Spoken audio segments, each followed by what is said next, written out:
জান্নাতে কয়েকটা শ্রেণী মানুষের জন্য নো এন্ট্রি করা আছে, এরা ঢুকতে পারবে না। তার ভিতরে এক শ্রেণী মানুষ হলো, যত সালাত সিয়াম করো, যত জিকির আজকার করো, ওয়াজ শুনো আর ওয়াজ করো, রক্ত সম্পর্কীয় আত্মীয়কে যদি সম্পর্ক ছিন্ন করো, তার সাথে কথাবার্তা না বলো, যেই যুক্তিতে হোক তারা যদি ত্যাগ করো, তাকে যদি তুমি যোগাযোগ বিচ্ছিন্ন করে ফেলো, তাহলে এই ব্যক্তি সম্পর্কে নবীজি বলেছেন এই জান্নাতে প্রবেশ করতে পারবে না। নিকট আত্মীয় এবং প্রতিবেশীর সাথে সুসম্পর্ক বজায় রাখা, এই কাজটা কি সুন্নত না মুস্তাহাব? ফরজ। সুবহানাল্লাহ। আল্লাহ রাব্বুল আলামিন কোরআনে হাকিমে বলে আমাদেরকে নির্দেশ করেছেন আনতাসিলুল আরহাম, এবং তোমাদেরকে নির্দেশ করা হচ্ছে তোমরা আত্মীয়তার বন্ধনগুলোকে মজবুত করবে, আত্মীয়তার বন্ধনগুলোকে সুদৃঢ় করবে, এটা আল্লাহর নির্দেশ।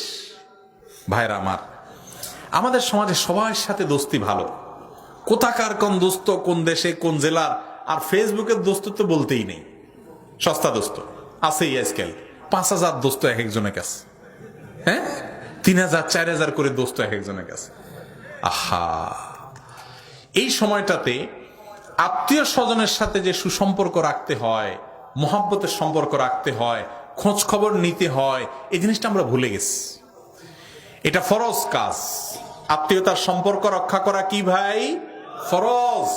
মনে রাখবেন, 5 ওয়াক্ত সালাত আদায় করা ফরজ, আত্মীয়তার সম্পর্ক রক্ষা করাটাও ফরজ। বেশিরভাগ মানুষ আমরা এই ব্যাপারে গাফেল।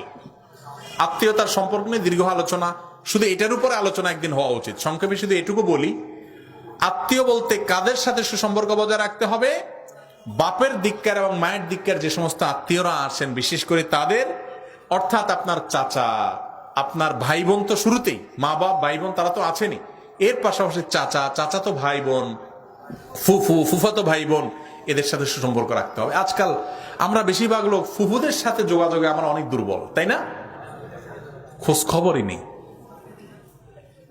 ফুফাতো ভাই বা ফুফু, চাচাতো ভাই বোনের সাথে তো পারলে জমি নিয়ে, আইল নিয়ে ঠেলাঠেলিই থাকে, ঠিক না বে ঠিক?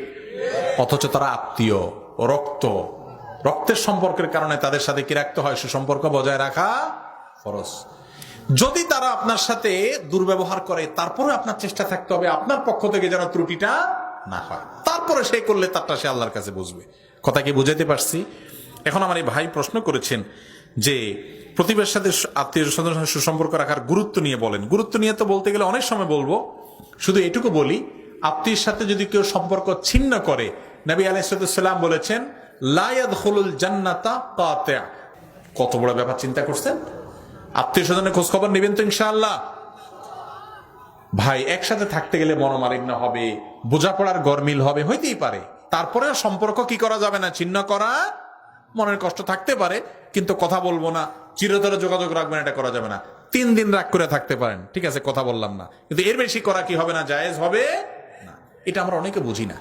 আর প্রতিবেশী, আল্লাহু আকবার, প্রতিবেশীর সাথে দেখেন, আমি একটা কথা সবসময় বলি, আমরা কোরআন হাদিস যতটা বুঝি, ইবলিসের চেয়ে একটু বেশি বুঝি। কারণ কি? কারণ আমাদের কাজ জান্নাতে যাওয়া, আর ইবলিসের কাজ হলো আমাদেরকে কোথায় নেওয়া? জাহান্নামে নেওয়া। সে আমাদের শত্রু, আমাদের বাপ আদমের শত্রু। আমাদের বাপ আদমকে সেজদা না করার কারণে আল্লাহ জান্নাত থেকে বের করে দিছে। এই জন্য সে ওর পর থেকে শত্রুদের শুরু করছে। আল্লাহ তাকে সে সুযোগ দিছে আমাদের পরীক্ষার জন্য। এখন দেখবেন আপনি, যেটা আপনার জন্য বেশি উপকারী, ইবলিস আপনার থেকে ওইটা সরায় দিবে, আপনাকে ওটা করতে দিবে না। আপনি দেখেন সবার সাথে সম্পর্ক ভালো, বেশিরভাগ লোক প্রতিবেশীর সাথে সম্পর্কটা খারাপ, ঠিক না ভাই ঠিক? পাশের বাড়ির লোক, পাশের ঘরের লোক, মুরগি নিয়া, হাঁস নিয়া, এটা নিয়া, সেটা নিয়া, যেন তেন বিষয় নিয়া ঝগড়াঝাটি লাগেই থাকে, ঠিক না ভাই ঠিক? ওই দূরের লোকের সাথে ঠিকই সম্পর্ক ভালো, অথচ যে আপনার প্রতিবেশী, যে আপনার কাছের লোক, তার সাথে আপনার সুসম্পর্ক থাকতে হবে, তার সাথে আপনার ভালো সম্পর্ক থাকতে হবে। নবী করিম সাল্লাল্লাহু আলাইহি ওয়াসাল্লাম বলেছেন, জিবরিল আমাকে বারবার, ফেরেশতা জিবরিল আয়েশা বলতেছিলেন যে আপনি প্রতিবেশীর সম্পর্কে দায়িত্বশীল হন, সচেতন হন। এত বেশি বলতেছিল, আমার মনে হচ্ছিল যে কখন না জানে জিবরিল আয়েশা বলে আপনি মারা গেলে আপনার সম্পদে প্রতিবেশীর ভাগ থাকবে।